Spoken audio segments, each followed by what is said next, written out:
मेहनत की है। आज मूसलाधार बारिश हो रही थी, ऐसे में भी 7:30 बजे यहाँ लोग पहुंचे। तो निश्चित रूप से हमारा जज्बा है और हम ये मान सम्मान स्वाभिमान के लिए करते हैं।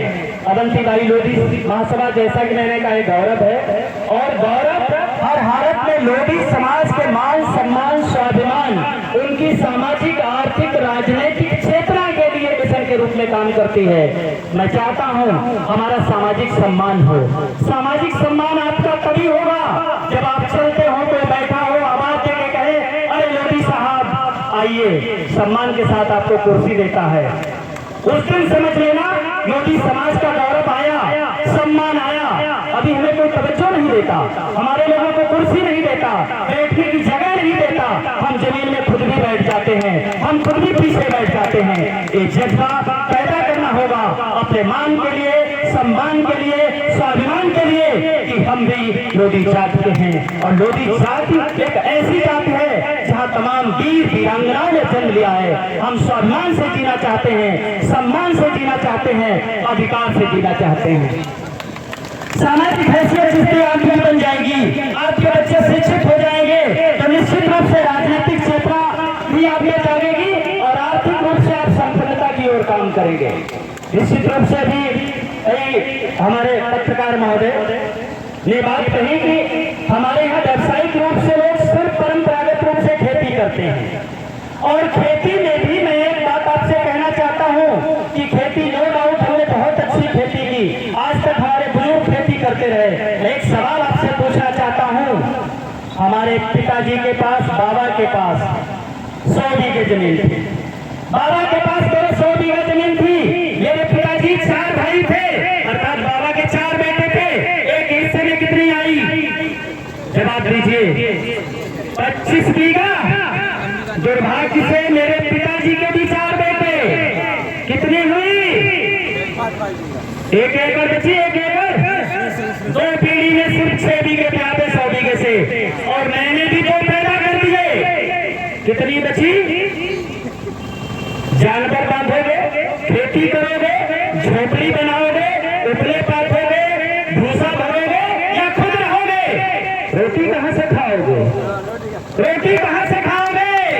3 बीघा में रोटी कहां से खाओगे मेरे भाइयों? मैं कहना चाहता हूं, अभी बहुत अच्छी बात कही कि पढ़ना बहुत जरूरी है, साथ में व्यवसाय करना बहुत जरूरी है। परंपरागत रूप से खेती करते अच्छी बात है, दूसरों को रोटी देना अच्छी बात है, सम्मान की बात है, लेकिन अपना भविष्य तो बचाओ। और यही कारण है कि आप 3 बीघे के चक्कर में हमारी औलादें दिल्ली, हरियाणा, पंजाब, गुड़गांव पड़ी है, उत्तराखंड पड़ी है। खेती बची नहीं, घर में काम नहीं, मजदूरी बची नहीं। हरियाणा, दिल्ली, गुड़गांव, पंजाब नहीं जाओगे कहां मिलेगी रोटी? घर परिवार छोड़ के, बच्चे छोड़ के, माँ बाप छोड़ के, कौन नहीं चाहता परिवार में रहना? तो इसलिए आपसे एक और निवेदन करना चाहता हूँ इस अवसर पर कि हर हालत में बच्चों को शिक्षित करिए। खेती का दायरा कम हो रहा है, कोई बात नहीं, पढ़ा लिखा देंगे तो व्यवसाय करेगा, कुशल व्यवसाय करेगा, अच्छी नौकरी करेगा, आपका भी मान सम्मान बढ़ेगा। और वो नौबत नहीं आएगी कि घर बनाने की जगह नहीं बची, कहाँ बैल बांधेंगे और कहाँ गोबर। डॉक्टर सीताराम राजपूत, निश्चित रूप से परिवर्तन लाने की जरूरत है। और हम किसान हैं, एक बात और आपसे बता देना चाहता हूँ, हम किसान हैं, सबको रोटी देते हैं, लेकिन किसान से ज्यादा उपेक्षित कोई है ही नहीं दुनिया में। मैं उदाहरण देना चाहता हूँ, एक उद्योगपति जो माचिस की बनाता है, 10 पैसे लगते हैं और उस पर लिखता है कि इसका खुदरा मूल्य 1 रुपया है। 10 पैसे लगा के उसका अधिकार हो जाता है, वो लिख देता है कि 1 रुपए की कीमत से बेचेंगे हम। उद्योगपति है ना, लेकिन किसान को कोई अधिकार नहीं कि उसकी गेहूं की फसल में, धान की फसल में, गन्ने की फसल में कितना लागत लगी, कितना पसीना बहाया, कितनी मेहनत की, कितना हमने मजदूरों को दिया, कुछ बचा? इसी बात फांसी की रानी की कर देंगे। बताइए, निश्चित रूप से हमें अधिकार है? हमें अधिकार है? नहीं है। वो तय कौन करता है? दिल्ली में बैठकर, लखनऊ में बैठकर, एसी में बैठकर वो लोग हमारे मूल्य तय करते हैं गेहूं का, धान का और गन्ने का, जिन्हें अगर गेहूं की बाली दिखा दो तो बता नहीं पाएंगे गेहूं है। सरसों का फूल दिखा दो तो पता नहीं पाएंगे सरसों है। जानते नहीं फसलें क्या चीज होती है, मूल्य वो तय करते हैं, हमें अधिकार ही नहीं।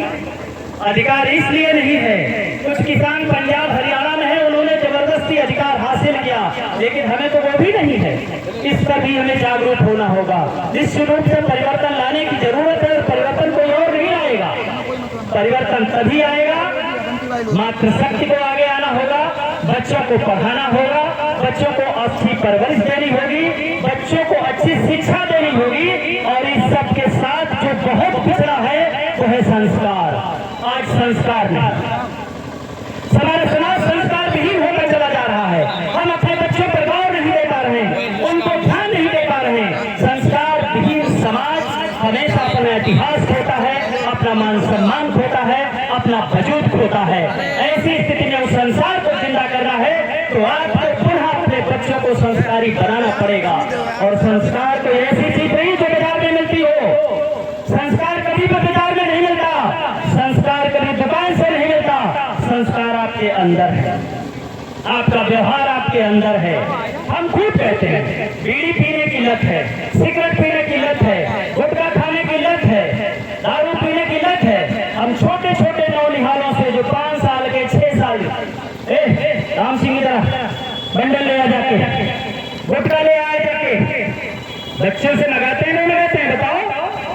ये इससे निंदनीय काम कोई नहीं है। 10 दिन 15 दिन 20 दिन 1 महीना बच्चा है, आपकी बात मानेगा, बीड़ी लाके देगा, गुटखा लाके देगा, लेकिन एक दिन वो स्वाद जरूर चखेगा कि पापा ताऊ बाबा को मजा किस चीज में मिलता है, बीड़ी में, गुटके में। इसलिए मैं देखता हूँ बहुत छोटे छोटे बच्चे, बहुत छोटे छोटे, जो सही से भी दुनिया नहीं देखी, दारू पीते हैं, गुटखा खाते हैं, तंबाकू खाते हैं, बीड़ी सिगरेट का इस्तेमाल करते हैं। ये कौन सिखाएगा? हमारे पास टाइम नहीं। आज हम इतना नीचे गिर गए हैं, एक ऐसा कोई घर नहीं जिसके घर में हर बच्चे के पास, हर गार्जियन के पास मोबाइल नहीं है। बच्चों के पास मोबाइल, घर में मोबाइल। मस्ती कहाँ हो गई पता है? मैं भाषण नहीं दे रहा हूँ, आपको व्यवहारिक रूप से चीजों को बताने का प्रयास कर रहा हूँ। मम्मी के पास मोबाइल, पिताजी के पास मोबाइल, वो उधर कोने में मस्त, वो उधर कोने में मस्त, और बच्चे अपने में मस्त, बच्चे अपने में मस्त। ये परंपरा जो कुछ अच्छे परिवार हैं जो थोड़ा सा संपन्न है, उन हर बच्चे के पास मोबाइल है। रात में क्या पढ़ते हैं, क्या करते हैं मोबाइल से, ये आप कभी तवज्जो नहीं देते। दूसरी, मोबाइल छोड़ दीजिए, मैं जानना चाहता हूँ, निश्चित रूप से आप भी जानते हैं, छोटे छोटे नौनिहालों को हम स्कूल में सिर्फ दाखिला कराते हैं। दाखिला कराने के बाद हम भूल जाते हैं कि हमें स्कूल जाना है। बच्चों के स्कूल में जाके पूछना भी है, टीचर से कभी मिलना भी है।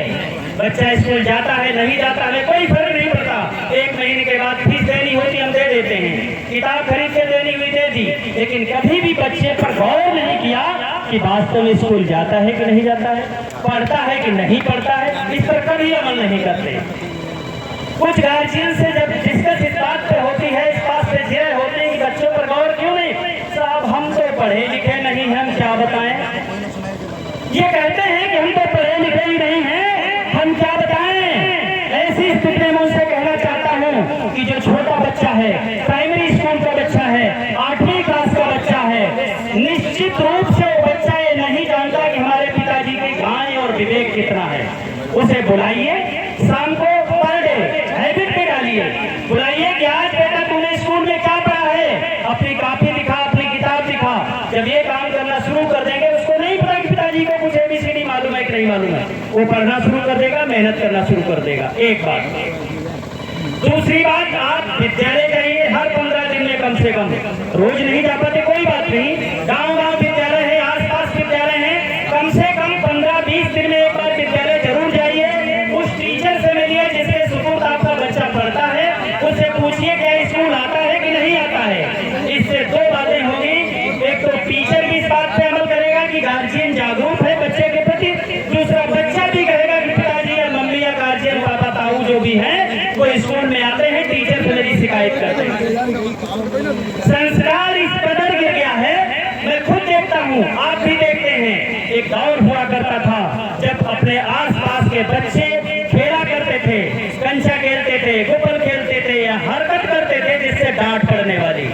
अगर कोई पड़ोसी देख लेता था तो छुप जाते थे कि मेरे घर में शिकायत कर देगा। आज की परिस्थिति क्या है दोस्तों? आज उसके सामने से कह दोगे कि तेरे घर पे शिकायत करूंगा तो क्या कहते हैं पता है? कह दो जाके, कह दो जाके। कोई उसे फर्क नहीं पड़ता। दैट इज संस्कार, ये संस्कार है। और संस्कार बच्चे ही नहीं भूले, हम भी भूल गए। एक दौर हुआ करता था तो हम कहा करते थे कि चरित्र अगर चला गया तो सब कुछ चला गया, पैसा गया तो कुछ नहीं गया, स्वास्थ्य अगर हमारा डाउन हो गया तो कुछ चला गया। एक कहावत हुआ करती थी, कहते थे कि स्वास्थ्य डाउन हो गया तो कुछ चला गया, पैसा गया तो कुछ नहीं गया, और चरित्र अगर चला गया तो सब कुछ चला गया। आज परिस्थिति उल्टी हो गई है। हम सबके साथ विडंबना है। स्वास्थ्य गया तो कुछ गया, चरित्र गया तो कुछ नहीं गया, पैसा गया तो सब कुछ चला गया, पैसा गया तो सब कुछ चला गया। तो हमें भी अपनी पुरानी परंपरा पर, अपनी पुरानी संस्कृति पर आना पड़ेगा, उन संस्कार को जीवित रखना पड़ेगा। इसी बात के साथ बहुत सारा देर हो गई है। मैं बहुत बहुत साधुवाद देता हूं आयोजक समिति को, विशेष रूप से मोतीराम लोधी जी हैं, उनकी पूरी टीम है, गंगा साहेब राजपूत जी हैं, मैं सभी के नाम तो शायद नहीं जानता। भरा नहीं बलिदान दिवस का घाव समय के तन पर अब तक भरा नहीं।